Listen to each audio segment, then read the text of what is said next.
오늘은 이사야서 세 번째 시간이 되겠어요. 오늘 11장부터 공부하도록 하겠습니다.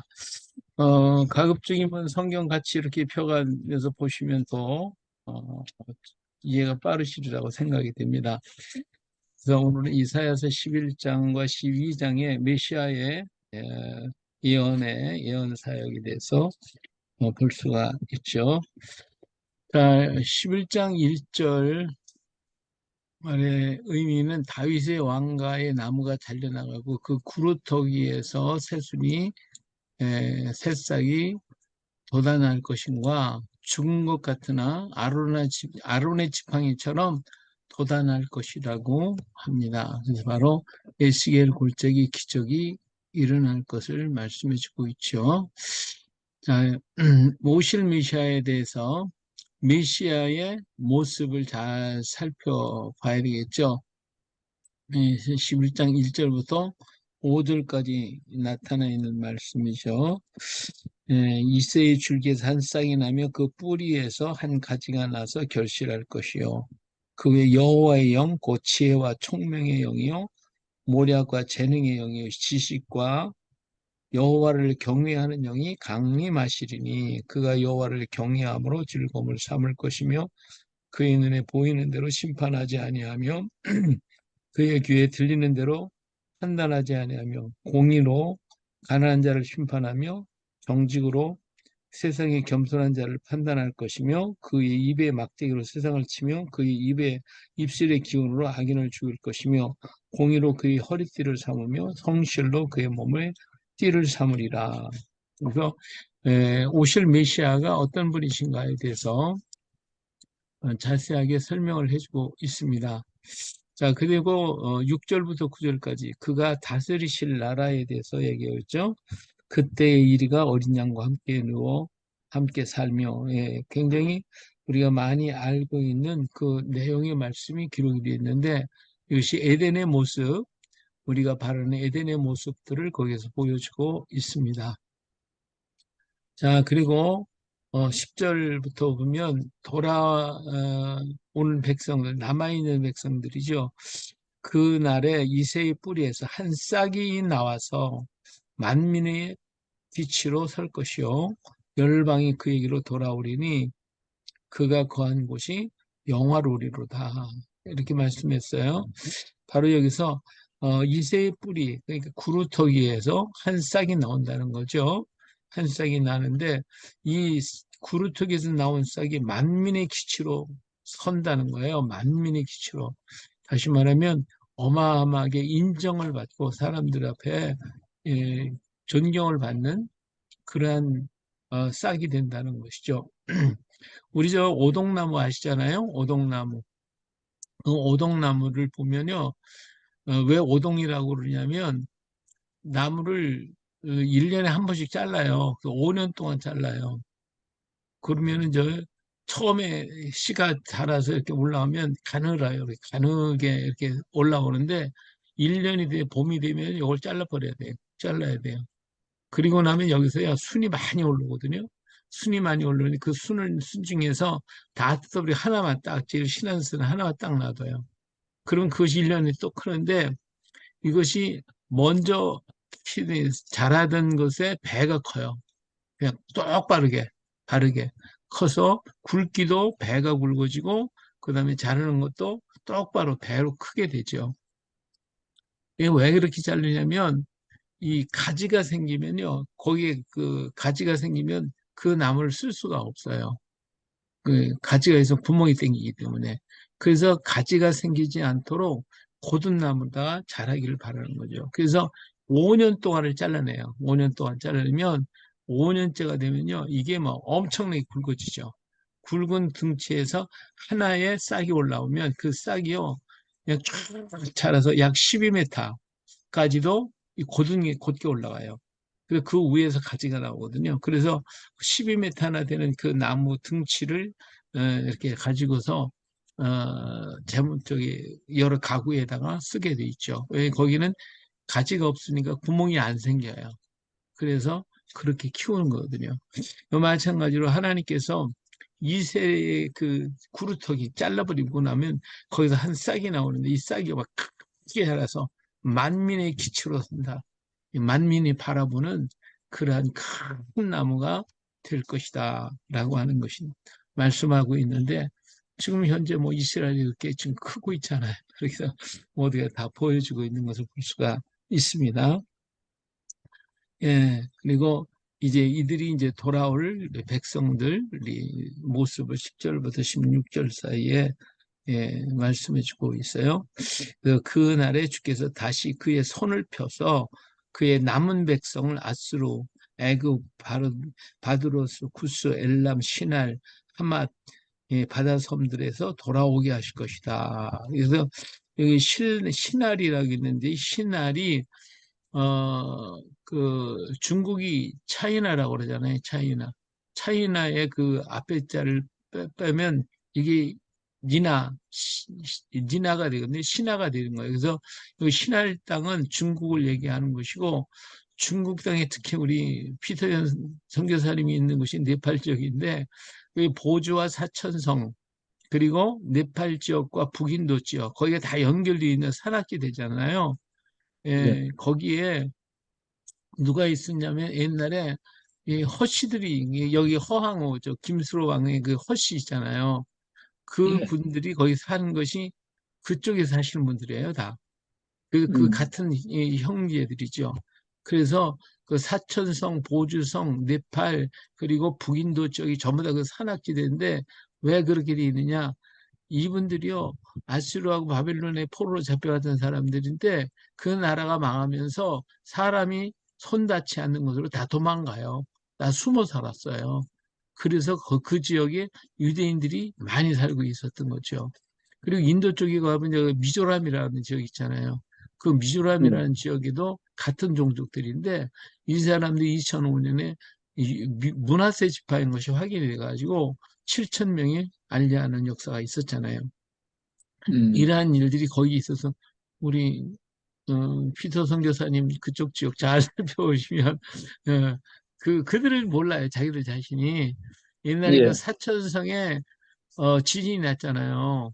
네, 큰 지진이 났는데 그 지진이 나서 세계 기자들이 다 거기 들어가 봤어요. 가서 보니까 놀라운 일이 뭐냐면 다윗의 별이 있는 거예요. 다윗의 별. 그리고 예, 저 뭐죠? 일곱 촛대. 예? 예, 그런 것들이 거기 그림이 막 그려져 있는 거예요. 집집마다. 그리고 저 법궤 같은 이 뿔이 있는 것처럼 집집마다 뿔이 다 있고 그리고 제사를 지내는 대로 돌탑을 쌓아놓고 거기서 불을 떼어가면서 제사를 지내고 이런 모습을 보고 아니 당신네들이 도대체 누구냐? 모른다. 우리는 도대체 모른다. 아니, 그왜 이 다윗의 이건 뭐냐? 자기들도 모른다는 거라. 숨어서 자기들이 도대체 어떻게 산 건지도 몰랐어요. 근데 그들이 알고 보니까 다 유태인들이었거든요. 예. 그래서 그렇게 살아왔으면도 오랜 세월이 흐르다 보니까 다 잊어버린 거예요. 예, 근데 그들이 이제 알고 자기들 깨닫게 이것이 이제 세계에 있는 기자들이 와서 그 사실을 알려주니까 중국 정부에서 막아버렸잖아요. 모르게 음, 하느냐고. 예, 그래서 모르겠네. 하나님이 스촨성에 그 지진 나게 한 것도 그들이 누구인지를 깨닫게 하기 위해서 하나님이 지진을 했어요. 그래갖고 그들이 다 알게 됐죠. 그래서 지금 네팔 지역에서 산악지에서 살고 있는 그분들을 전부 보면 찌앙족들, 그 계통의 사람들이 예, 전부 거기 살고 있는데 거기에 훌의 후손들도 거기 많이 살았어요. 훌. 허항우가 훌이잖아요. 허씨가. 음, 예, 허씨가 훌이라고 하는 말을 중국말로 하면 허가 되고요.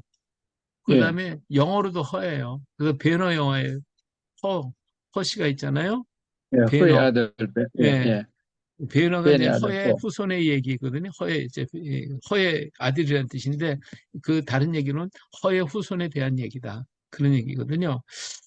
음, 그래서 배너 그리고 허씨 그리고 김수로 왕의 부인이 허황후 다 그 같은 계율이에요. 그래서 그쪽 지역이 아주 중요한 지역인데 우리 피서 선교사님이 거기 가서 일을 하니까 그들이 누구인지를 가르쳐줘야 의미가 또 있습니다.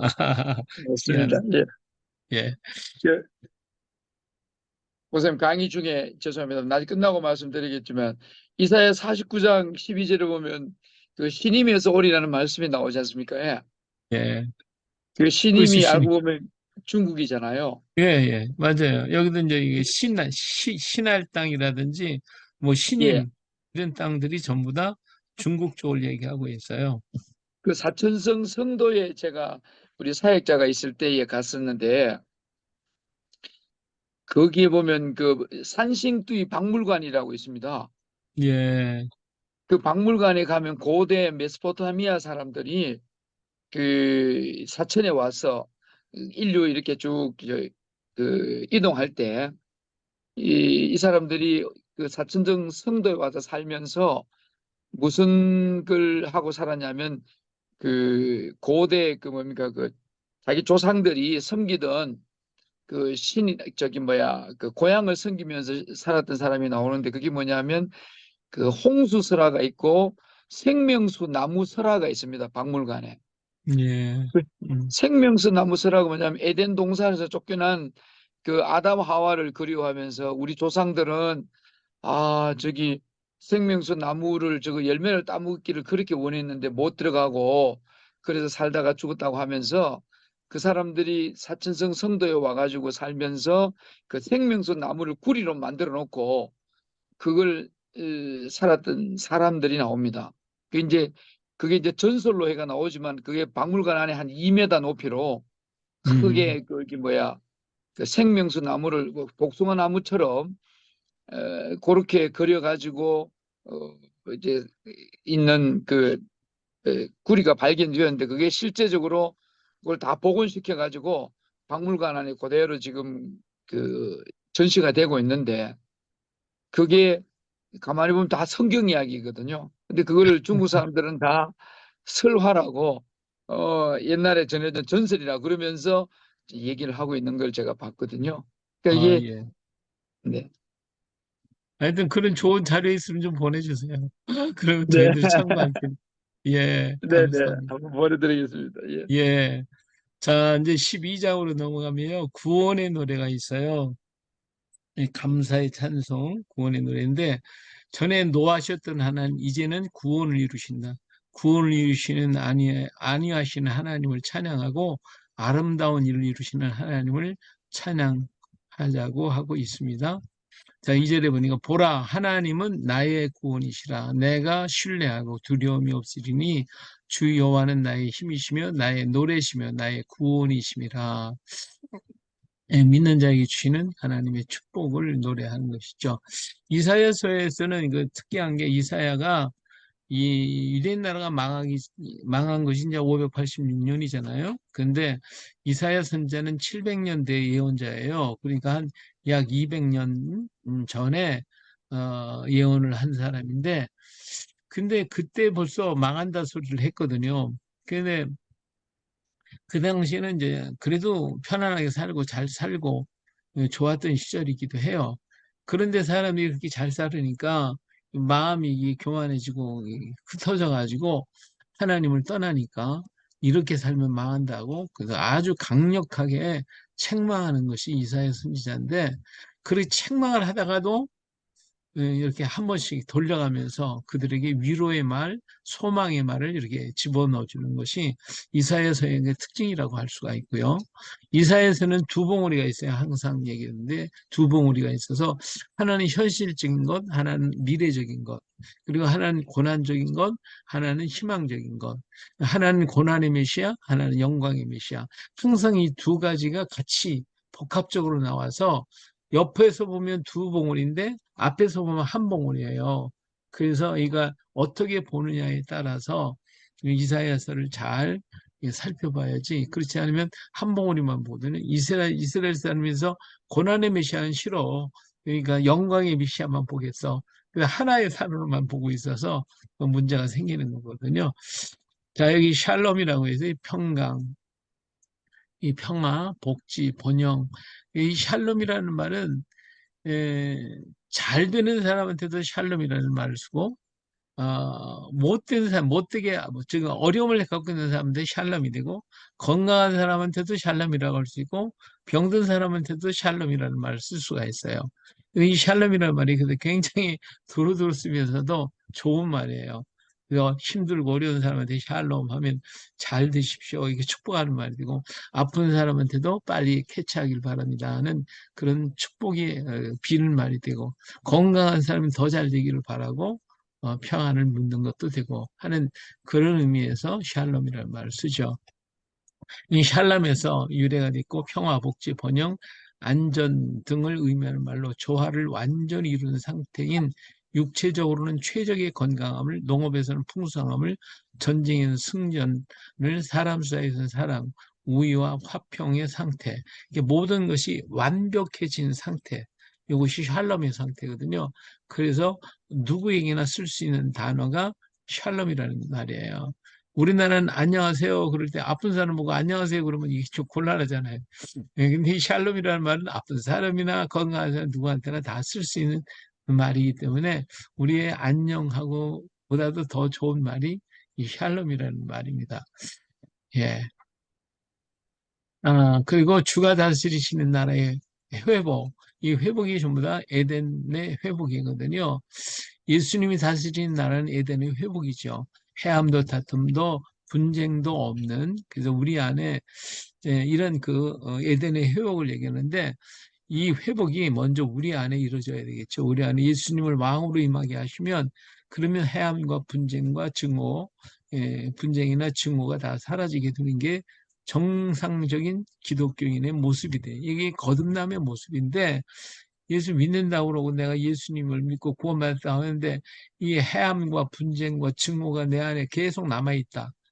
그건 바른 신앙이 아니죠. 이게 거듭나지 못한 거예요. 그냥 껍데기만 믿는 거지. 그래서 이사야서 1장에 내 마당만 밟을 뿐이다. 차라리 교회 문 좀 닫았으면, 성전 문 좀 닫았으면 좋겠다. 이런 말씀을 하신 것도 거기에 있어요. 오늘 우리가 신앙 생활을 한다고 하면서도 내 속에 변화는 하나도 없고 그리스도를 본받고 그리스도의 형상이 나타나야 되는데 그게 없는 거예요. 그냥 믿는데 껍데기만 믿는 거지. 그럴 때 과연 이게 믿는 것일까? 예수님을 왕으로 모실 때 이 지상에 예수님 재림하시면 에덴의 회복이 되는 것처럼 우리 예수님 내 안에 오시면 에덴의 회복이 되어 가지고 내가 진정한 아름다운 에덴 동산이 내 안에서 먼저 이루어져야 하는 것이죠. 예. 이를 위해서 우리가 성령의 충만함을 입어야 할 줄로 믿습니다. 자, 알리아의 운동에 대해서 이제 10절부터 16절에 나타나고 있어요. 흩어진 자들이 돌아올 것이다. 예. 그런데 우리가 이제 고토로 다 돌아가는데 이 돌아가는 알리아 이것이 이제 또 문제가 되는 거죠. 오늘날 그 알리아 운동 하시는 분들이 들어가는 사람들이 어때요? 예수 믿던 사람들은 안 받잖아요. 안 받아요. 그럼 어떻게 해? 예수 관두고 유태교를 믿어야 돼. 그런 사람만 들어가요. 그러니까 물론 내가 안 믿겠습니다 하고 이제 유대교 믿겠습니다 하고 들어가서 또 믿으면 또 될 수 있다고 또 말할 수도 있겠지만 어떻든 간에 예수 믿는 사람은 안 받아들인단 말이에요. 근데 그 고토로 들어가는 그 자체가 알리할까? 저는 생각해 볼 때 왜 하나님은 고토로 돌아가게 했을까? 하나님이 데리고 가신다 그랬으니까 고토로 가야 되겠죠. 그러나 또 한편은 왜 고토로 가느냐? 고토로 가는 이유는 하나님께로 돌아가는 작업이잖아요. 고토로 가는데 하나님께 안 돌아왔어. 그럼 뭘 하겠어요? 소용없지. 안 돌아간 것도 못하죠.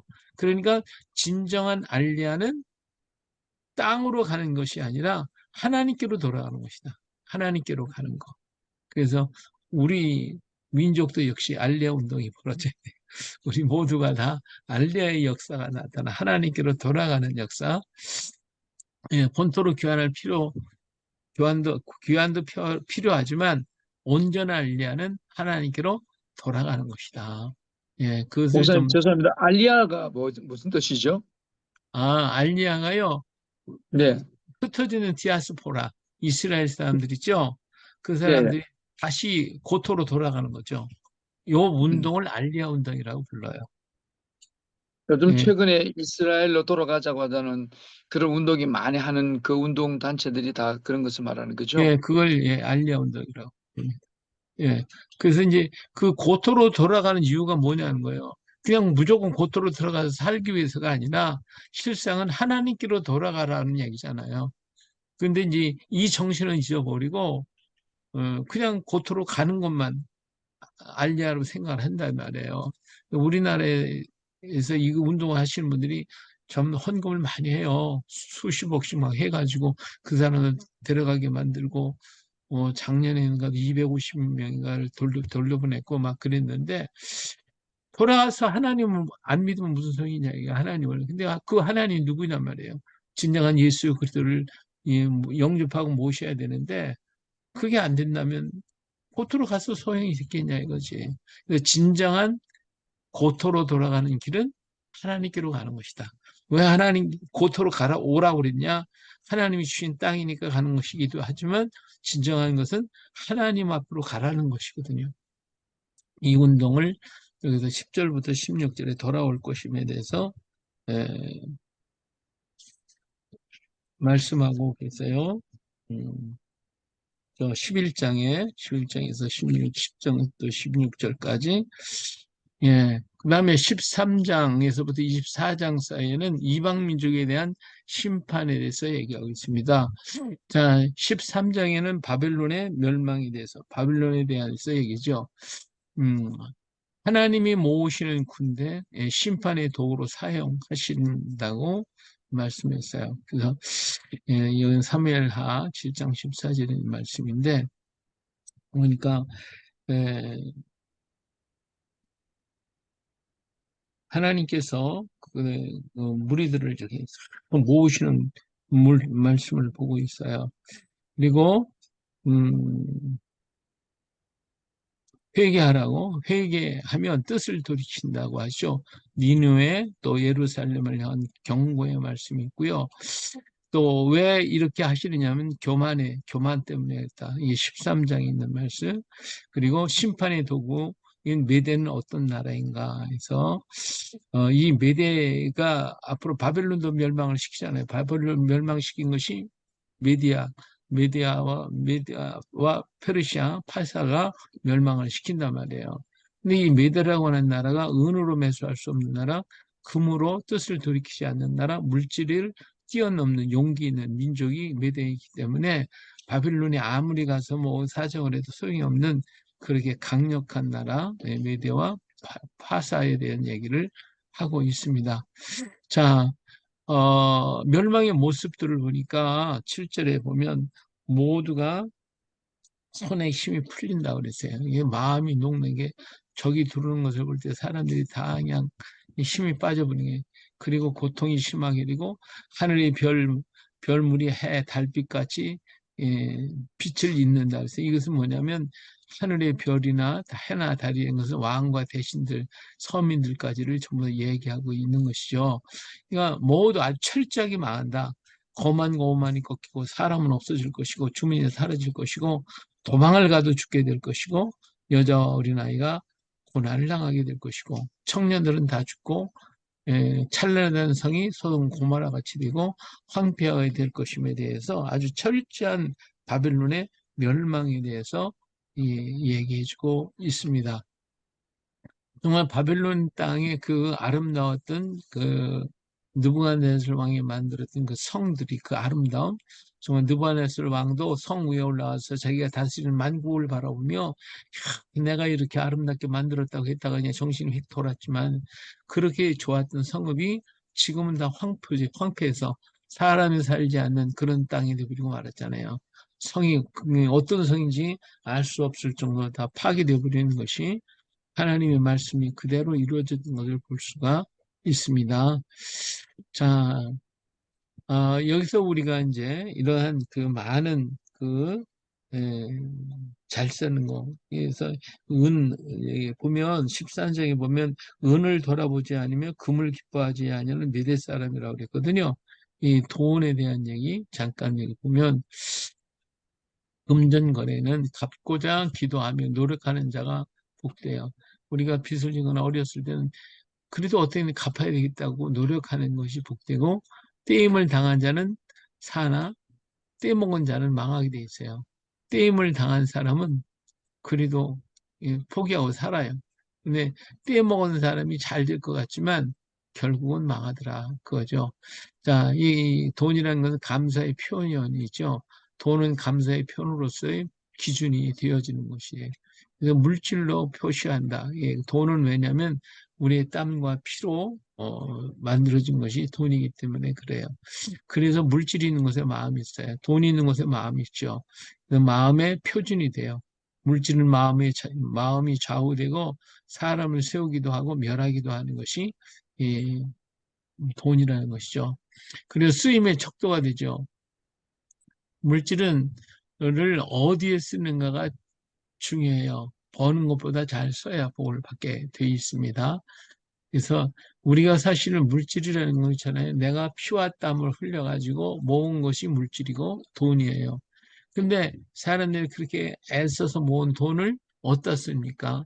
쓰는 것을 갖다 보면 오히려 자기가 힘들고 애써갖고 고생을 해서 돈을 벌었는데 그 돈을 가지고 정말 자기 건강과 자기 또, 그러니까 잘 되기 위해서 써야 되는데 오히려 자기 몸을 해치는 데 써요. 예. 그래가 거기다가 그냥 돈을 무조건 막 그냥 쓰는 사람들이 얼마나 많냐 그 말이에요.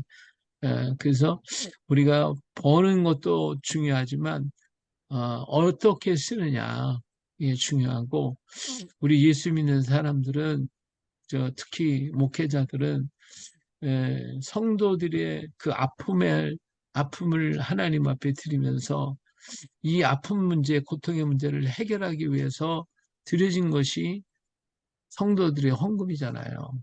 근데 그것을 받으면서 우리 주의 종들은 쓴단 말이에요. 근데 그 돈이 내가 복된 곳에 써야지 잘못된 게 쓴다면 그 드린 사람들이 어떻겠어요? 드린 사람이 과연 복을 받을 수 있겠나요? 그러니까 우리가 받은 그 물질이 성도들의 그 아픔과 고통의 부르짐의 기도이기 때문에 그것을 갖다가 정말 그 기도가 이루어지기를 원하고 그 기도가 선하게 쓰여지기 위해서 우리가 쓰는 돈도 정말 귀한 곳에, 복된 곳에 바르게 써야 할 것이 우리 정말 주의 종들의 자세가 아닐까. 예. 아멘. 근데 정말 그렇지 못한 경우가 얼마나 많습니까? 헛단한 데다가 그래서 욕을 먹고 하는 것은.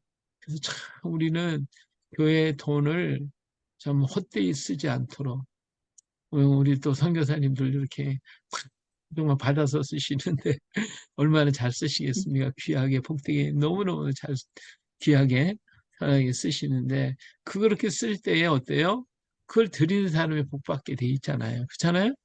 예. 맞습니다. 근데 그걸 갖다가 막 잘못 썼어. 그러면 그 드리는 사람이 그걸 알게 될 때 얼마나 마음이 아프겠어.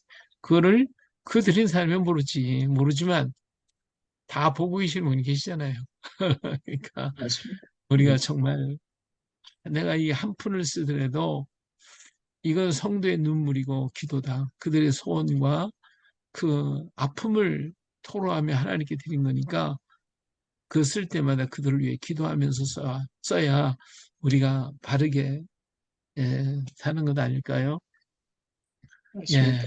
참 우리 책임이 크죠. 4장이라고 했는데 14장입니다. 이스라엘의 귀환과 바벨론의 멸망에 대해서 얘기하고 있습니다. 자, 1절부터 3절은 이스라엘의 귀환에 대해서 그리고 4절부터 23절까지 또다시 바벨론에 대한 귀환, 바벨론의 귀환에 대해서 멸망에 대해서 얘기하고 있습니다. 자, 바벨론 나라는 어떤 나라인가? 하나님의 몽둥이와 통치자로 세우신 나라가 바벨론입니다. 사실은 이스라엘 민족이 잘못하니까 어떻게 했어요?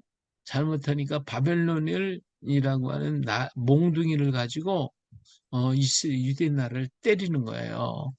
예, 여기 518이고 18절입니다. 18절. 몽둥이가 이제 몽둥이를 하나님이 쓰셨어요. 그래서 이 몽둥이가 얼마나 강했던 여러 민족을 친 강력한 나라가 됐죠. 그리고 온 세상을 장악한 나라, 그리고 화려하게 장식한 나라, 주변의 나라를 점령한 나라, 이렇게 했던 나라예요.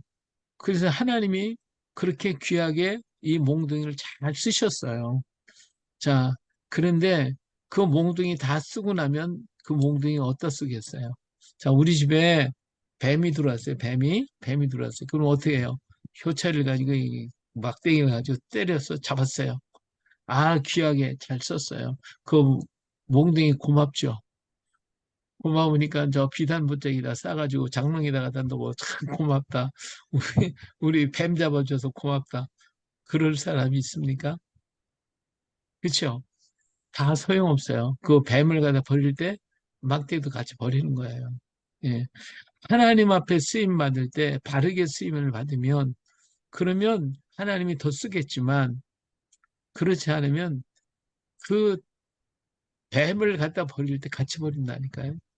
예, 오늘 우리가 하나님 앞에 쓰임 받을 때 정말 복되게 쓰임 받으면 하나님이 귀하게 그래서 큰 집에는 금그릇과 은그릇뿐만 아니라 나무그릇과 질그릇도 있지만 귀하게 쓰는 거 없고 찬하게 쓰는 그릇이 있잖아요. 그래도 아무리 금그릇이라도 속이 더러우면 안 써요. 속이 깨끗하면 그러면 그 깨끗한 그릇을 주인이 거룩하게 아주 복되게 자주 쓰신다 이거예요. 그러니까 내가 금그릇이 꼭 돼야 할 필요는 없어요. 내가 질그릇이면 어떻고 종그릇이면 어떻습니까? 주님의 손에 쓰임 받을 수 있도록 깨끗하게 쓰임 받고 주님의 손에 늘 떠나지 않고 쓰임 받는다면 귀한 거죠. 예, 하나님의 성전에서 그 불똥을 갖다 집어내는 집게, 불집게, 그리고 불똥 그릇. 이게 얼마나 천한 겁니까, 사실은. 그래도 그게 없으면 불이 밝혀질 수가 없어요. 내가 불똥 집게가 되면 어떻겠습니까? 예, 불똥 집게가 되고, 불똥 그릇이 된다 할지라도 우리는 하나님 앞에 늘 쓰임 받는다면 그게 귀하고 아름답죠. 우리 훗날 우리는 하나님 앞에 가면 내가 너에게 맡긴 그 일 네가 너무 잘해서 내가 영광을 받았노라 할 때 그거보다 더 큰 영광이 어디 있겠습니까? 예. 그래서 아멘. 어떤 일이든지 우리 쓰임 받을 때 정 거룩하게 쓰임 받고 주위에 쓰시기에 합당한 그런 그릇 되도록 우리가 힘을 써야 되겠죠. 근데 바벨론은 그 쓰임을 받다가 버림을 받았어요. 그것 때문에 하나님 느부갓네살 왕을 깨우쳐줬잖아요. 그 정신이 이상인데 7년 동안 들에서 그냥 풀 뜯어먹고 짐승처럼 살다가 하나님을 바라보고 깨달았는데 깨달았으면 그 백성들이 하나님께로 다 돌아왔으면 바빌론 나라를 우리 하나님 축복 안 했겠습니까? 그런데 벨사살 왕은 어떻게 했어요? 성전에서 가지고 금은 그릇 갖다 놓고 마셔라 부어라 마셔라 그러다가 그냥 하루치면 망해버리고 말았잖아요. 그래서 이렇게 쓰임받다가 버린 바빌론을 볼 수가 있습니다.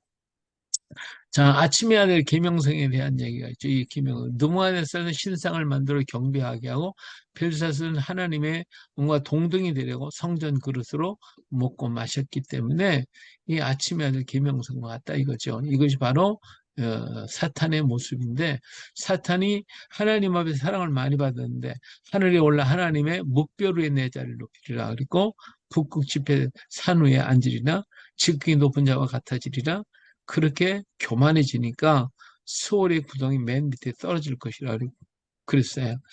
자, 이것이 바로 사탄의 멸망의 모습인데 우리도 하나님 앞에 귀하게 쓰임 받아서 하나님 축복해 가지고 부어주니까 아, 내가 잘나서 그래. 내가 잘나서 그 자꾸 높아지려고 그래. 높아지려고 그래.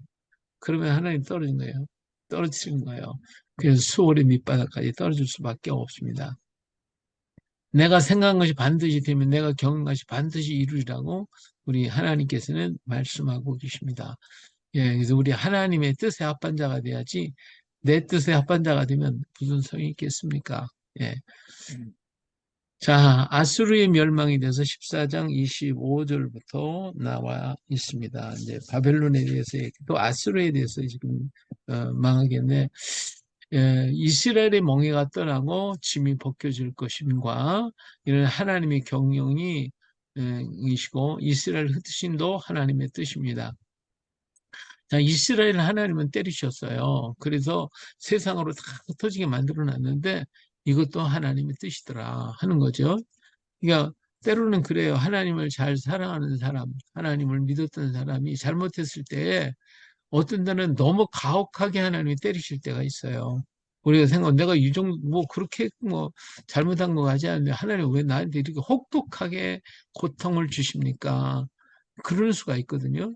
이스라엘 민족을 하나님께서 한번 두드려 패했다가 다시 우리나라가 일본에 왜속됐다가 해방된 것처럼 이방 나라에 포로로 보내지 말고, 그러고 거기서 그냥 회복하게 만들면 그건 덜 맞는 거잖아요. 근데 그렇게 안 하시고, 아주 포로로 잡아 다 털어놓으셨거든요. 다 털어놓으셨거든요. 이거 생각해보면, 아유, 하나님 너무하신 거 아닙니까? 그럴 수도 있어요. 그런데 우리가 잘못해서 하나님이 하신 그 일들이 다 하나님 또 계획이 있으시더라고요. 예? 내가 잘못해서 당했던 그런 일들이 하나님의 계획 속에서 또 이루어 주시는 것이고, 그 흩어진 것은 세계 각국에 흩어졌기 때문에 오늘날 이스라엘 민족의 무역업이 발달하게 됐고, 세계 각국에 흩어진 그 이스라엘이 세계를 장악하는 민족이 되게 만들어 놨잖아요. 그것이 하나님이 흩으신 것이 무조건 징벌만이 아니라 그 뒤에 하나님은 새 역사를 만드시기 위한 또 하나님의 계획이 또 들어있다라는 것이죠. 이게 오늘 내가 어림을 당하고 문제가 생겼을 때에 그것 때문에 어떻게 하나님이 이렇게 하실 수가 있습니까? 절망하지 말고, 아, 이 속에서 하나님은 또 새 일을 만들려고 나를 이렇게 만들어 주시는구나. 이걸 깨달으면 그러면요 우린 그저 감사밖에 없는 거예요. 그죠? 이렇게 해도 감사 저렇게 해도 감사 그저 오 할렐루야 감사합니다. 우리 성경에 다리 부러졌으니까 오늘 같이 얘기 듣지. 안 들으셨으면 이 바빠 그래. 가지고 말씀드릴 새가 없어. 예. 그러니까 이리도 감사 저리도 감사밖에 없어요 우리가. 예. 자, 아멘. 그다음 블레셋의 멸망이 돼서 28절부터 30일. 아하스 왕이 죽었다고 블레셋의 멸망이 사라진 것이 아니다. 북방의 군대가 올 것이다. 예. 그리고 하여튼 이 블레셋 이제 이사야 선자는 이 블레셋 사람이 막 계속 들어오고 그러니까 이 블레셋 사람이 아하스 왕이 있기 때문에 뭐 못 들어왔는데 이거 죽고 나니까 뭐 그냥 블레셋이 막 그냥 이렇게 들어올 것 같은 걱정을 하는 거지요. 근데 그게 아니다 이거예요. 모든 역사를 주관하시는 건 왕이 아니고 사람이 아니라 누가 한다? 하나님이 하시는 것이다. 이게 두려워하지 말라 이것이죠. 그래서 우리가 볼 때 잠깐요.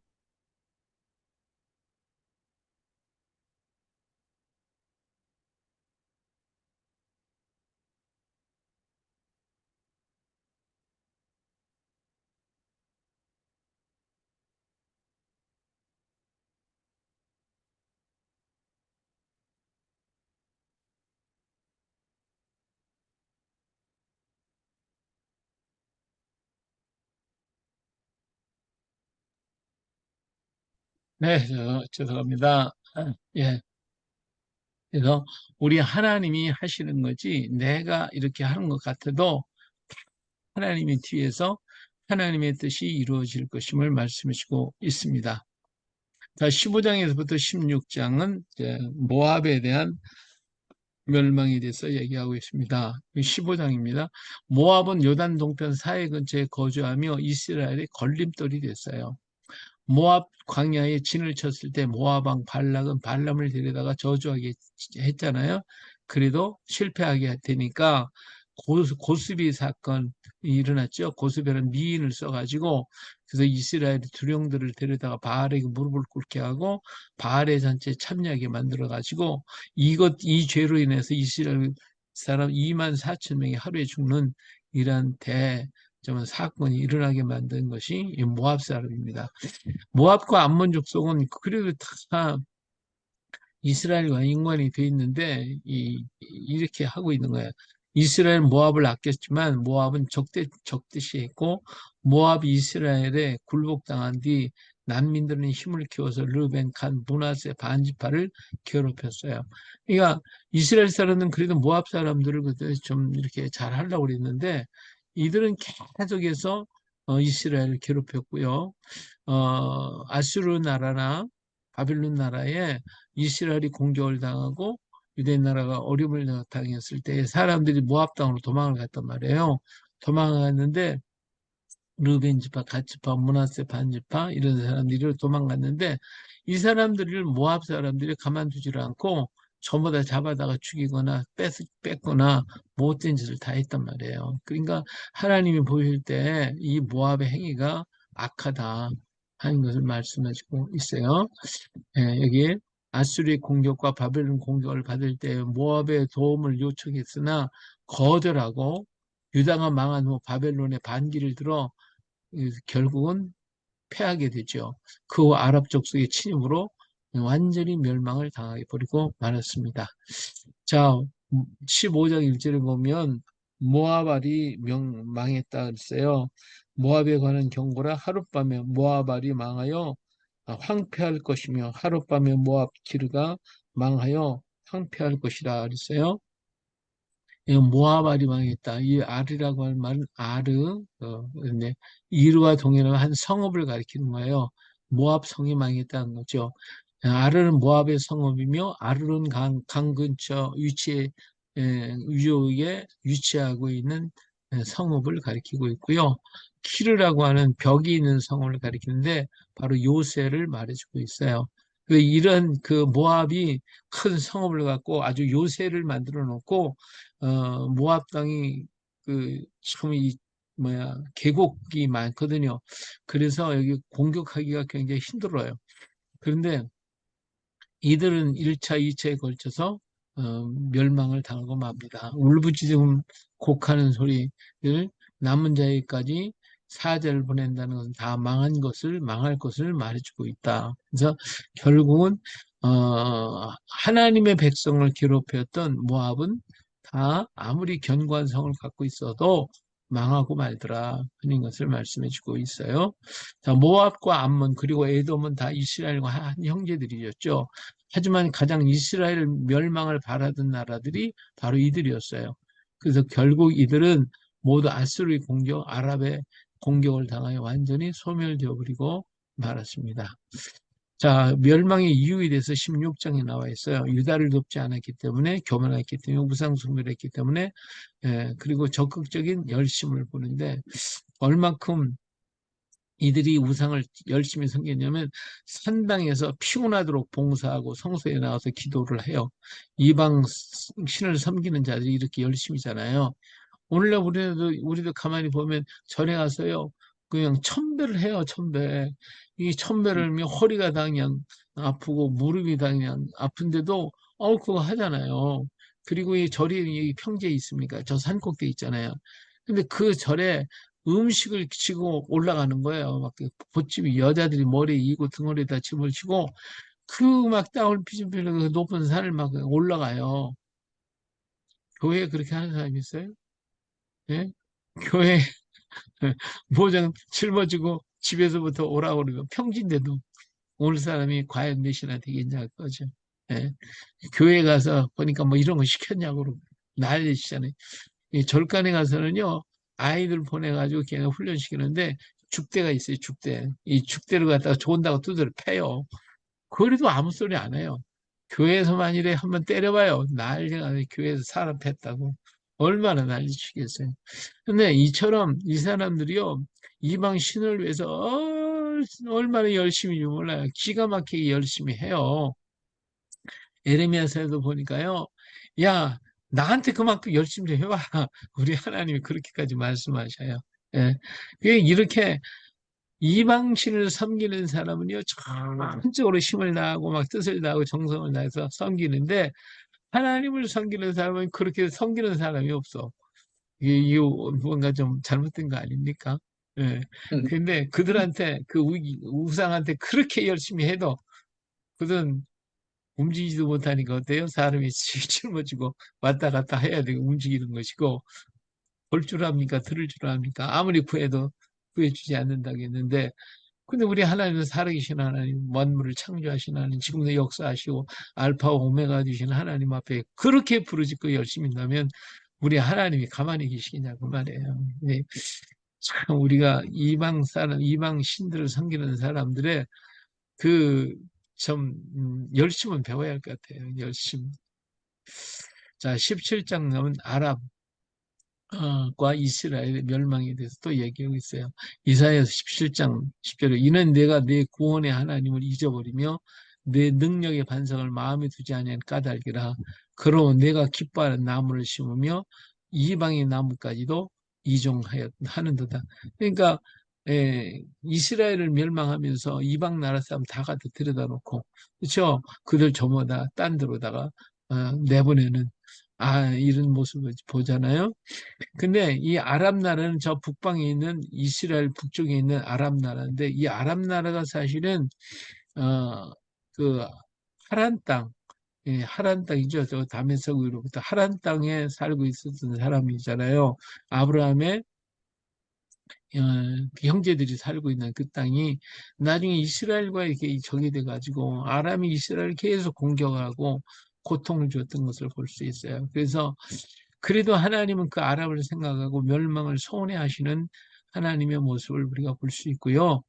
아람은 아브라함의 동생들이 남아서 세운 나라고 서로 도와야 할 나라가 이스라엘과 유다를 괴롭힌 그런 나라가 됐어요. 그래서 하나님이 서운해하셔요. 자, 여기 이제 족보가 나와 있는데, 이, 그, 셈, 함, 야베, 노아에게서 이런 족보들이 쭉 나와 있어요. 여기 보니까, 이게 아람이 있잖아요, 아람. 이게 다 같은 형제들이잖아요, 전부 다. 음, 뭐, 이건, 여러분 살펴보시고요. 예, 음. 자, 오늘 뭐 시간이 많이 갔네요. 여기까지만 할게요. 18장과 19장은 구스와 애굽에 대한 예언입니다. 구스는 에티오피아를 말하죠. 에티오피아의 여왕이 솔로몬을 방문하고 왕손을 얻은 것으로서 이스라엘과 교류하게 됩니다. 그러니까 에티오피아는 에티오피아의 여왕이 솔로몬한테 와가지고 그거를 통해 솔로몬을 통해서 아들을 낳게 되죠. 그래서 이스라엘의 한 형제가 되었습니다. 아수르가 강성하자 반아수르 정책을 펴고 주변 나라와 연대하여 아수르를 방어하기도 했다. 하나님을 떠나 버림이 되었으나 후일에 돌아와 예배할 것을 얘기해 주고 있어요. 이 구스 에티오피아가 하나님을 잘 믿을 때는 잘 살았어요. 근데 하나님 버리고 공산화가 되어버렸잖아요. 그러다 보니까 하나님을 떠나니까 에티오피아가 굉장히 지금 굉장히 살기 어려운 나라가 되어버리고 말았어요. 그래서 정말 하나님은 그래도 이 에티오피아를 하나님의 백성들이기 때문에 기억하시고 긍휼히 여기시고 언젠간 다시 돌아올 것이라고 하는 말씀을 해주고 있습니다. 또 애굽도 마찬가지예요. 애굽도 하나님이 심판하셨죠. 그래서 하나님이 막 애굽을 빨리 심판하실 것이라고 얘기를 했는데 참 하나님은 애굽도 사랑하셔요. 예, 그래서 어, 여기 뭐 술객들이 많아요. 무상, 마술사, 신접한 여술객. 죄는 스스로 몰락하기다. 이렇게 흔들리는 이유는 죄를 품고 있어서 그렇다. 죄의 결과는 정신적으로 어긋나면 파멸의 길을 걷게 되어지죠. 그래서 이 애굽 나라가 잔인한 군주가 나올 것이고 천재지변이 생길 것이고 방백들이 타락하게 될 것임을 말씀해주고 있어요. 그래서 소한 땅, 높당 이런 그 땅들이 전부 다 이런 우상에게 잡혀 미혹되어서 우상의 종이 되어 가지고 이들이 다 국가의 지도자들이었는데 이들이 타락함으로 말미암아 애굽이 잘못 가게 했고 잘못된 지도자가 나라를 망치게 될 것임에 대해서 얘기해주고 있습니다. 근데 우리 하나님은요 참 애굽을 사랑하셨어요. 이렇게 사랑하셔가지고 음, 여러 가지로 애굽이 회복될 것을 말씀해 주고 있어요. 애굽 중앙에 여호와를 위한 제단이 만들어질 것이고 성전이 지어진다는 거죠. 애굽 중심으로 또 복음 운동이 일어날 것이고 부르짖음이 일어나서 하나님을 찾는 회개의 역사, 복음이 전파되고 회개 운동과 기도 운동이 일어날 것이고 하나님이 고치신대요. 장차 멸망한 성이지만 하나님의 기쁜 섭리가 마지막 때 회교가 만연된 중동, 아프리카 지역에 복음 운동이 일어날 것임을 말해주고 있는데 지금 이 운동이 아프리카 지역에 굉장히 많이 일어나고 있어요. 아수르를 통하는 대로가 열릴 것이고 아수르, 애굽, 이스라엘 모두 원수들이었으나 그리스도 예수 안에서 하나가 될 것. 거의 중동 아프리카에 복음이 전해져야 할 것임을 말씀해 주고 있는데 지금 아프리카에 선교를 가시는 분들이 막 굉장히 막 엄청난 역사를 이루잖아요. 이걸 보면 이 이스라엘과 애굽이 원수지만 하나가 될 수 있는 길은 그리스도밖에 없어요. 주님 예수님 안에서 이들은 다 하나가 되고 한 덩어리가 될 것이고 하나님이 애굽을 사용하셨잖아요. 그래서 애굽이 완전히 망하는 것을 원하지는 않으셔요. 언젠가는 그들이 영접하고 예수 믿고 구원받아서 이스라엘과 같이 손을 잡고 일할 날이 오게 될 것임에 대해서 이사야 선지자는 이렇게 예언을 해주고 있습니다. 그래요. 오늘 또 하나님이 이사야를 통해서 말씀하신 여러 모습들을 우리가 좀 살펴봤습니다. 예, 감사합니다. 오늘 여기까지.